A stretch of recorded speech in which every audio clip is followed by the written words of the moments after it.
When Donna Heckler was diagnosed with cancer, she realized there weren't many books that addressed her concerns, so she began to document her difficulties and revelations, which have become her book, Living Like a Lady When You Have Cancer. Donna, welcome to STL TV.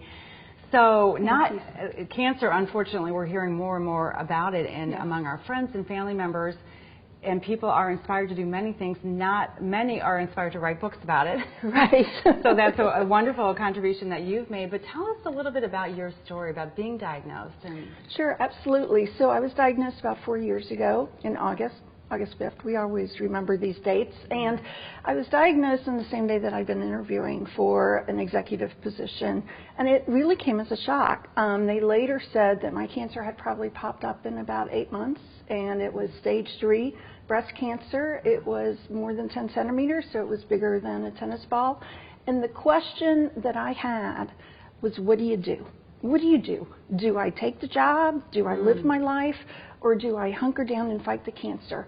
And what occurred to me was that the doctors are fighting the cancer. The doctors have all this medical equipment, all this work that they can do, and I wanted to live. So I proceeded to take the job, and I proceeded to travel with the job, even though I was in the middle of chemo. I met it was a global job, I met all my new employees, and I just said, you know, this is what we're going to do. We're going to put on a smile every day, we're going to go out, we're going to do good work, we're going to be known for our work, and we're going to live our life, despite what's going on. So looking back at that decision, would you make that same decision today? There are times that I think I was just crazy. I'd get up in the morning and I'd have to do all this work to get myself out the door, and I was feeling horrible. And at the same time, that was the most important decision I ever made, because what I was doing was choosing to embrace what I could be for that day. And some days the only thing I could do was smile and maybe have a few phone calls. And other days we had great meetings and we traveled and we did everything that needed to be done. But I chose to live and live as radiantly as I could every day. And I think when I consider that, I would always do it again.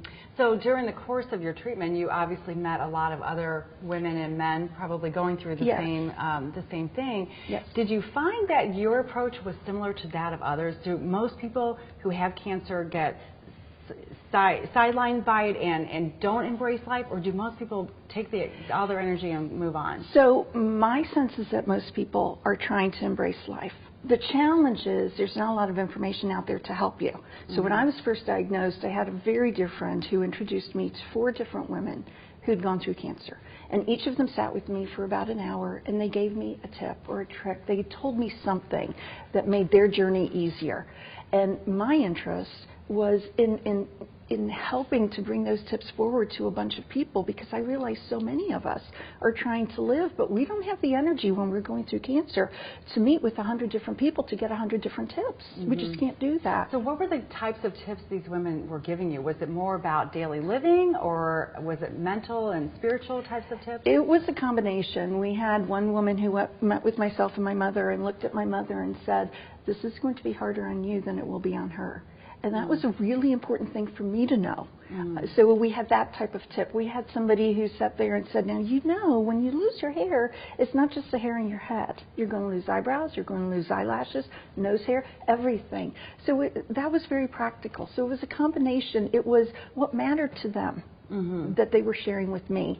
So I've tried to capture as many of those tips. And did you find, were the medical professionals also giving you tips, or was it more important to get information for people that were actually living with cancer or had lived with it? So the medical professionals wanted to give you tips and tricks, but they don't really know. They themselves have not gone through it. And their 15 minutes, they have to be focused on dealing with your cancer.